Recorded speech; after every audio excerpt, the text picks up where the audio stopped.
A paz do Senhor, meus amados anjinhos, tudo bom com vocês? Eu espero sinceramente que sim. Vamos a mais um vídeo de leitura da Bíblia. Hoje em Gênesis do capítulo 30, versículo 37. Jacó se enriquece. Não se esqueça de já curtir esse vídeo, se você estiver gostando dele, das leituras da Bíblia aqui conosco no canal. Compartilhe esse vídeo nas suas redes sociais, para que assim as pessoas que gostariam de ler a Bíblia e não conseguem ler, possam acompanhar a leitura da Bíblia aqui conosco. E inscreva-se aqui no canal também, caso você não seja inscrito. Ative as notificações para receber mais de leitura da Bíblia como esse. E também para incentivar as pessoas a se inscreverem aqui no canal, caso esteja gostando dos vídeos. Amém? Jacó se enriquece. Tomou então Jacó varas verdes de álamo, de aveleira e de plátano. E lhes removeu a casca, em riscas abertas, deixando aparecer a brancura das varas, as quais encorchadas pôs ele em frente do rebanho, nos canais de água e nos bebedouros, aonde os rebanhos vinham para dessedentar-se, e conceberam quando vinham a beber.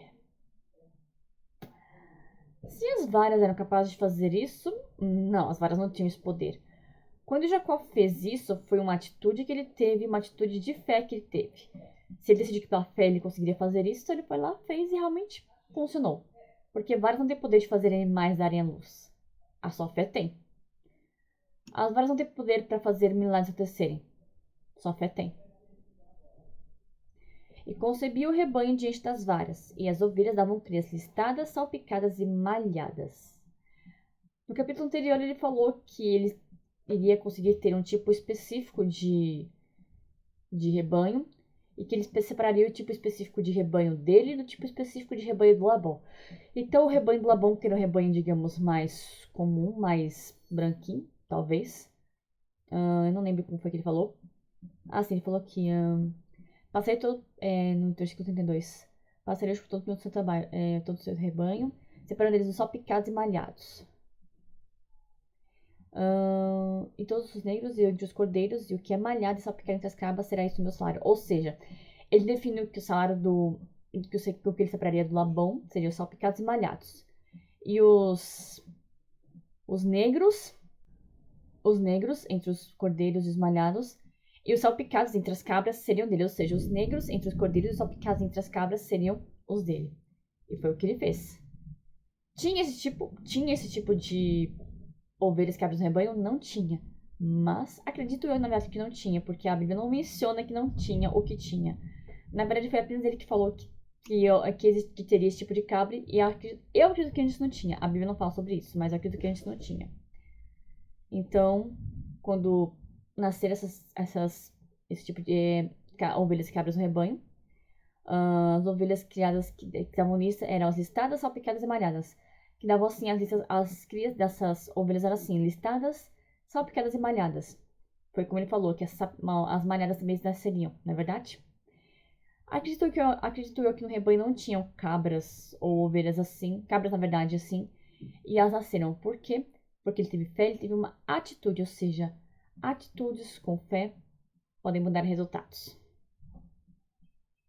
Então separou Jacó os cordeiros e virou o rebanho para o lado dos listados, e dos pretos nos rebanhos de Labão, e pôs o seu rebanho à parte, e não juntou com o rebanho de Labão.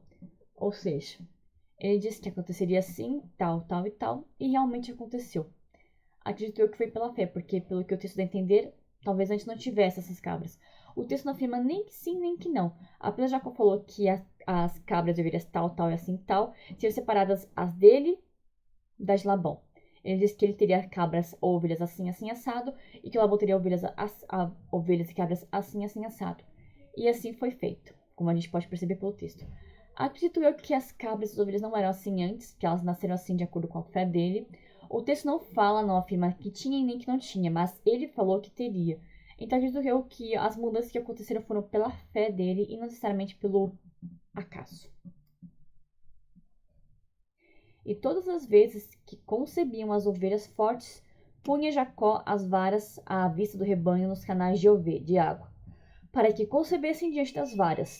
Porém, quando o rebanho era fraco, não as punha. Assim as fracas eram de Labão e as fortes de Jacó. Esperto Jacó, não? Ele deixou as mais fracas pro sogro dele, Labão, e as mais fortes ficavam com ele, Claro, ele estava dando todo o trabalho, por que ele ia ficar com as fracas? Não tem nenhum sentido. Então ele foi forte, ele foi esperto e fez isso. E Deus condenou por isso? Não. Tanto é que o título se chama Jacó se enriquece, e não Jacó fica pobre. E de onde é que vem a riqueza? Quando os animais se multiplicam e são abençoados, são fortes, têm saudáveis? De onde é que vem isso mesmo? De Deus, porque tudo nesse mundo pertence ao Senhor.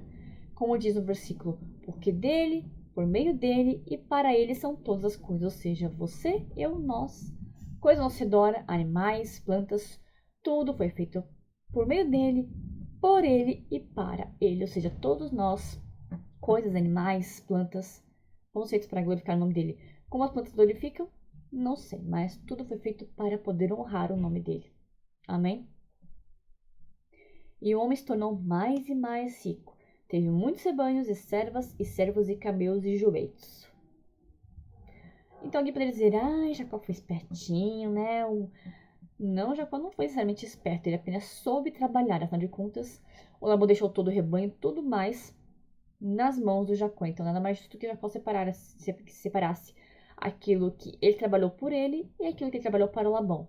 Afinal de contas, Labão confiou que Deus abençoaria e de fato abençoou. Só que Labão não contava que ele ficaria com os mais fracos, na verdade. Isso foi errado? Bom, e eu não vi Deus condenando Jacó aqui, né? Então, você pode achar que é errado, mas essa é a sua opinião. A palavra de Deus em nenhum momento condena as atitudes de Jacó. Ok? As pessoas na Bíblia erravam, sim, elas erravam e elas pagavam por cada um desses erros dela. Só que em nenhum momento Jacó ele pagou por ter feito isso. Você pode até achar que Jacó foi esperto, que ele deveria ter pago isso, talvez tenha errado. Essa é a sua opinião, mas é que em nenhum momento a Bíblia fala que Jacó foi espertão demais e que se deu bem por isso. Em nenhum momento aqui fala que Deus ficou irado com a atitude de Jacó e que o condenou. Não, muito pelo contrário. O título, eu vou falar aqui novamente, o título é Jacó se enriquece. E devo lembrar a você que para uma pessoa ser rica ou ser pobre, para ser verdadeiramente abençoada por ser rica, a bênção tem que vir do Senhor.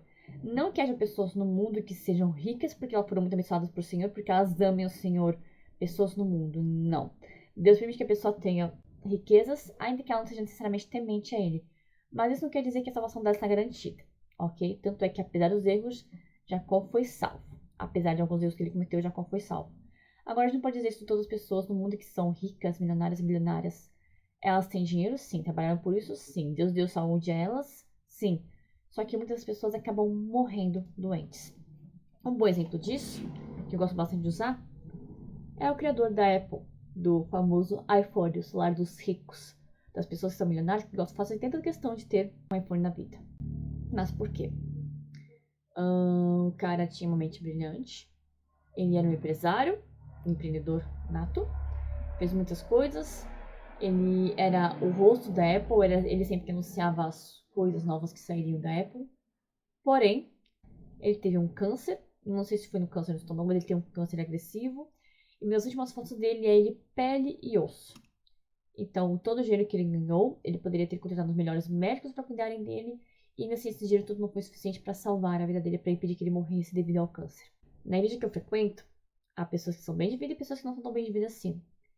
E as mesmas pessoas que estão lá, muito boa parte das pessoas, elas não são ricas, milionárias, mas elas têm lá o seu dinheirinho. E muitas delas não são ricas. Porém, todo mundo que já foi até a minha igreja, que já foi procurando cura, por exemplo, de câncer, de AIDS, daquilo, as pessoas foram curadas. E muitas dessas pessoas, inclusive, eram pessoas que não são ricas, que têm dinheiro, mas não são ricas. Ou pessoas que, por exemplo, tinham lepra na pele, mas não só na minha igreja, mas em tantas outras igrejas. Muitas pessoas que procuram cura e acham, nosso meio hoje em dia, são pessoas que não têm dinheiro, não têm posses, têm dinheiro, mas não são ricas. E mesmo assim, Deus consegue curar a elas. Então, não adianta nada você ter muito dinheiro se você não tem o amor de Deus, se você não tem as bênçãos de Deus na sua vida, se você não consegue chegar a Deus para que Deus te cure de uma doença. Então, de nada adiantou para o Steve Jobs, o criador da Apple. Não seria assim que foi criador, mas ele pelo menos era o CEO da Apple.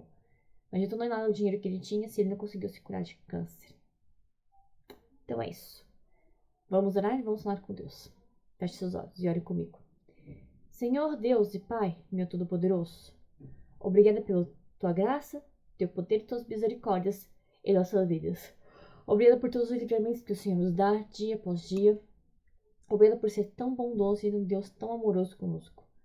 Porque eu sei disso, porque nós não merecemos esse amor, esse carinho, esses cuidados. Ainda assim, o Senhor tem cuidado de nós, tem feito tanto por nós, tem nos agraciado com a tua presença, tem nos acompanhado ao longo do nosso caminho, nossa jornada na fé, tem nos ensinado sobre o bem e sobre o mal. E obrigado também pelo Senhor dar-nos o livre-arbítrio para que nós possamos escolher sempre, dia após dia, o Senhor. Eu sei que há aqueles que escolhem o mal e o Senhor não tem nada a ver com isso, porque você vai escolher das pessoas, não do Senhor. E eu sei que se dependesse do Senhor, a gente escolheria o Senhor e não o mal. Mas não adianta também parar o Senhor, nós escolhemos o Senhor por obrigação e não porque gostamos, não porque queremos estar com o Senhor. Então, que cada pessoa nessa terra que não te conhece, que possa vir a te conhecer, que possa ter a chance de conhecer o teu amor, o teu cuidado, o sacrifício que o Senhor fez por nós. Então, meu Pai, revele-se a essas pessoas, mostre sua misericórdia, seu imenso poder, e quanto nos possamos e devemos ser gratos ao Senhor, o seu amor, todos os dias. Que aqueles que não tiverem seus olhos abertos possam ter seus olhos abertos, possam se aproximar do Senhor e possam aprender a te amar, assim como muito já o tenho feito. Obrigado, Senhor, pelas tuas misericórdias, pelo teu cuidado, pelo teu poder em nossas vidas, pela fé que o Senhor nos concede e por nos guardar tão bem debaixo de tuas asas. Obrigada por tudo, meu Deus, pela saúde. Dá saúde a essa pessoa se ela não tem. Dá saúde, prospera ela financeiramente. Cuida da vida espiritual dela e da família dela, para que eles possam ser cada vez mais e mais próximos do Senhor, caso ainda não sejam, que possam vir a conhecer, ter a oportunidade de conhecer e de se aproximar do Senhor e conhecer o seu imenso amor.